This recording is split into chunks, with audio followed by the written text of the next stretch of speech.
செய்தால் உலகம் உன்னிடம் மயங்கும். நிலை உயரும் போது பணிவு கொண்டால் உயிர்கள் உன்னை வணங்கும்.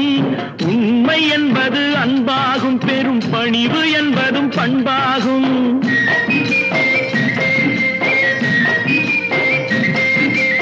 உண்மை என்பது அன்பாகும், பெரும் பணிவு என்பது பண்பாகும். இந்த 4 கட்டளை அறிந்த மனதில் எல்லா நன்மையும் உண்டாகும், எல்லா நன்மையும் உண்டாகும்.